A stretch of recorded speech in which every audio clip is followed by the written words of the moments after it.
এক রাতে আমি আমার স্বামীকে দুধ খাওয়াচ্ছিলাম। তখনই আমার যুবক ভাইপো আমাদের ঘরে চলে এলো এবং তাকে দুধ খেতে দেখে জিজ্ঞাসা করতে লাগলো, চাচা, আপনি ছোট বাচ্চাদের মতো দুধ কেন খাচ্ছেন? যদি আপনি খারাপ না মনে করেন তাহলে আমাকেও কিছু দুধ দিতে পারেন। আমি যেই হ্যাঁ বললাম, সে তৎক্ষণাৎ আমার বুকে নেমে গেল। নমস্কার বন্ধুরা, আমার নাম কণিকা। আজকের এই রোমাঞ্চকর গল্পে আপনাদের সবাইকে স্বাগতম। আমার বিয়ে হয়েছিল এমন একজন মানুষের সাথে যিনি বয়সে আমার চেয়ে অনেক বড় ছিলেন। তার নাম ছিল সাহিল।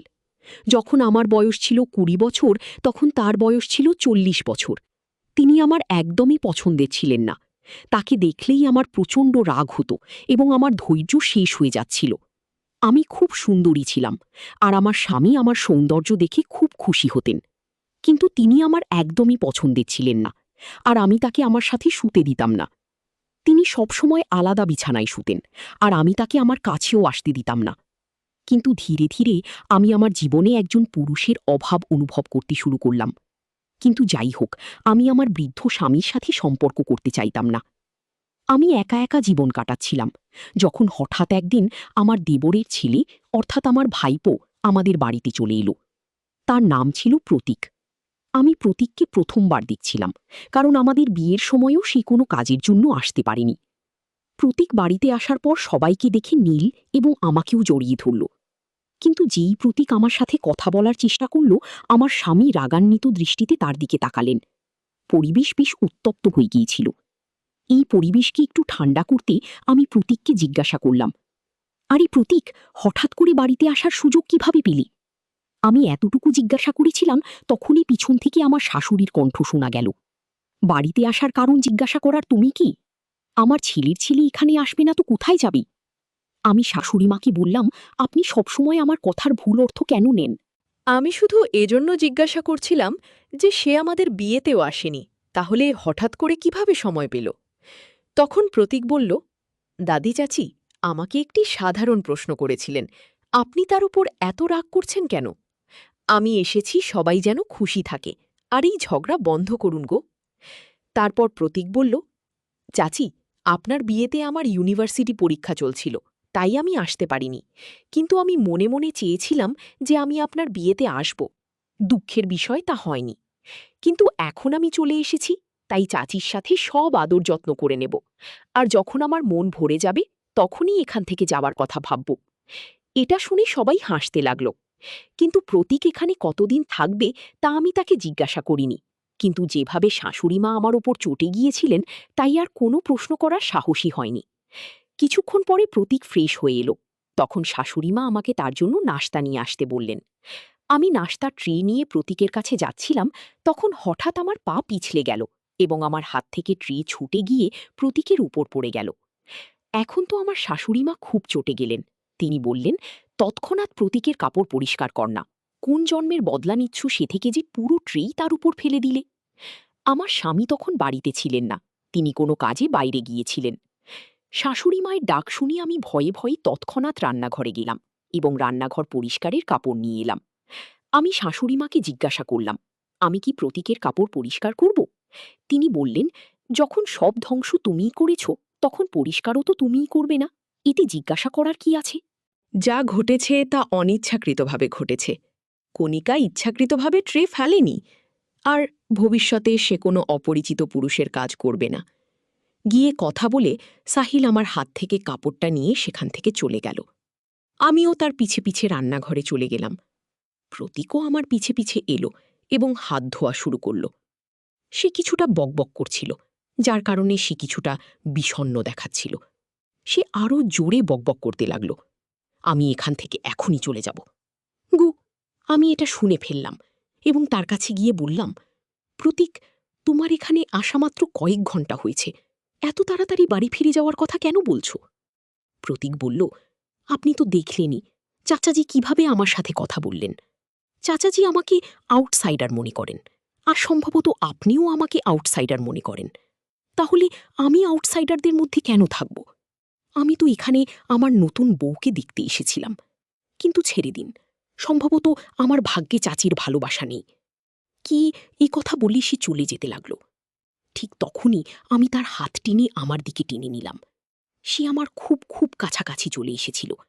তাকে সরিয়ে দিয়ে আমি বললাম, সরি প্রতীক, আমি ভুলে তোমাকে টেনে নিয়েছি। তারপর আমি তাকে বোঝালাম, তুমি সাহিলের কথায় কষ্ট পেও না। আসলে আমি তার একেবারেই পরোয়া করি না। সে শুধু আমার সৌন্দর্যের জন্য আমার পিছে ঘুরে বেড়ায়। আমি আজ পর্যন্ত তাকে নিজেকে স্পর্শ করতে দিইনি। আর তোমার প্যান্টে পরা চা আমি পরিষ্কার করে দিতাম, কিন্তু তখন সাহিল এসে চিৎকার করতে শুরু করল। এখন যদি তুমি আমার কাছ থেকে আদর চাও তাহলে এখানেই থাকো। এখন তুমি নিজেই বুঝে নাও কি সিদ্ধান্ত নিতে হবে। আমার কথা শুনে প্রতীক বলল, চাচি, সত্যি বলতে চাচাজির কথা শুনে আমার খুব রাগ হয়েছিল, কিন্তু আপনি আমার সব রাগ শান্ত করে দিয়েছেন। আমি শুধু আপনার জন্যই এখানে থাকছি। কি কথা বলি প্রতীক আমাকে জড়িয়ে ধরল। প্রতীকের এই ছোট ছোট আচরণ আমার মনে কিছু প্রভাব ফেলতে শুরু করেছিল। আর দেখতে দেখতে তার বাড়ি আসার 5 দিনও হয়ে গেল। এই 5 দিনই সে বাড়ির সদস্য হয়ে গিয়েছিল। প্রতিদিন সকালে সাহিল তাকে নিজের সাথে দোকানে নিয়ে যেত। আমার স্বামীর একটি জেনারেল স্টোর ছিল, আর সে প্রতীককে একঘেয়েমি থেকে বাঁচাতে তাকে সাথে নিয়ে যেত। কিন্তু প্রতীকের আশায় বাড়ির কাজ অনেক বেড়ে গিয়েছিল, আর এই সব কাজের বোঝা আমার উপরেই পড়েছিল, কারণ শাশুড়িমা সারাদিন মন্দিরেই কাটিয়ে দিতেন। আমার স্বামীর আয়ু এত কম ছিল যে আমরা কোনো চাকরানি রাখতে পারতাম না। আমার পুরো বাড়ির খরচ শুধু তার দোকানের আয়ই চলত। একদিন আমি আমার স্বামীকে বললাম, সাহিল, এখন এত কাজ আমি একা করতে পারি না। প্রত্যেকের আলাদা আলাদা দাবি থাকে, আর এখন তো আরও একজন সদস্য বেড়ে গেছে। শাশুড়ি মাও আমার কোনো সাহায্য করেন না। এখন তুমিই বলো, আমি একা এত কাজ কিভাবে করব? বাইরে দাঁড়িয়ে শাশুড়ি মা আমাদের সব কথা শুনে ফেলেছিলেন। তিনি সঙ্গে সঙ্গে ঘরে এসে বললেন, এখন তুমি কি চাও যে আমি এত বয়সে কাজ করি? আর তুমি আমার ছেলের কান কেন ভরাচ্ছ? যা বলার আছে আমাকে বল। ও তারপর আমার আর শাশুড়ি মায়ের মধ্যে ঝগড়া শুরু হয়ে গেল। সাহিল আমাদের দুজনকে শান্ত করল এবং বলল, এখন মা কাজ করতে পারবেন না, আর আমি বাড়িতে চাকরানি রাখতে পারি না। তাহলে যার কারণে কাজ বেড়েছে সেই তোমার সাহায্য করবে? সাহিল বলল, প্রতীক এখন থেকে দোকানে যাবে না, সে এখানেই থেকে কণিকার সাহায্য করবে। আমার স্বামী তার দায়িত্ব থেকে মুক্তি পেতে তার যুবক ভাইপোকে আমার সাথে বাড়িতে একা রেখে যাওয়ার সিদ্ধান্ত জানালো। আমি আর কিছু বললাম না এবং তার সিদ্ধান্ত মেনে নিলাম। পরের দিন থেকে প্রতীক আমার সাথে থাকতে শুরু করল এবং সব কাজে আমাকে সাহায্য করতে লাগল। নাস্তা করার পর শাশুড়িমা মন্দিরে চলে যেতেন, আর সাহিল দোকানে চলে যেতেন। তাদের চলে যাওয়ার পর আমি নাস্তা করতাম। প্রতীক আমার সাথে বসে নাস্তা করত। শাশুড়িমা আর সাহিল চলে যাওয়ার পর প্রতীক কিছু অদ্ভুত আচরণ করতে শুরু করত। যতক্ষণ তারা বাড়িতে থাকত ততক্ষণ প্রতীক আমার থেকে দূরত্ব বজায় রাখত। সবাই চলে যাওয়ার পর সে আমার কাছাকাছি আসতে শুরু করত। তবে ভালো দিক ছিল যে শাশুড়িমা কখনো হঠাৎ বাড়ি চলে আসতেন, যার কারণে প্রতীক ভয়ে কিছুটা দূরে সরে যেত। সবাই চলে যাওয়ার পর সে আমার কাছে তার ব্যক্তিগত কাজ করা, যেমন তার পিঠে সাবান লাগানো, তার কাপড় বের করে রাখা।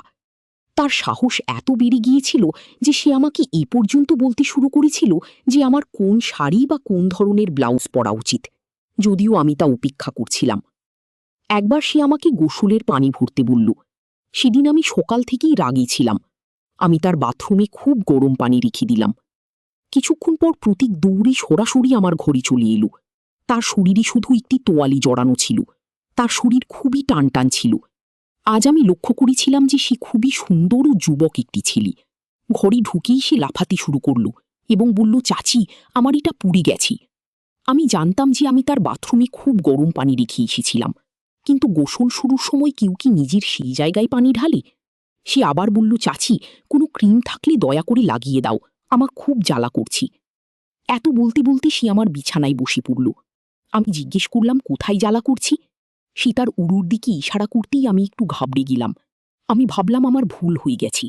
আমাকে বাথরুমে এত গরম পানি রাখা উচিত ছিল না, কিন্তু তারও তো দেখে নেওয়া উচিত ছিল যে পানি বেশি গরম নাকি ঠান্ডা। সেই সময় লজ্জা ও ভয় আমি ধীরে ধীরে তার পা থেকে তোয়ালে সরাতে শুরু করলাম। তার পা হাঁটুর ওপর পর্যন্ত পুড়ে গিয়েছিল। সেই যুবক ছেলেটিকে এভাবে স্পর্শ করতে আমার খুব লজ্জা হচ্ছিল। তোয়ালে সরানোর আগে আমি প্রতীকের দিকে একবার তাকালাম।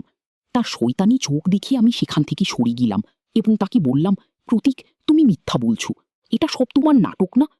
ইতিশি বলল, চাচি, আমি তোমার কাছ থেকে সত্য শুনতে চেয়েছিলাম।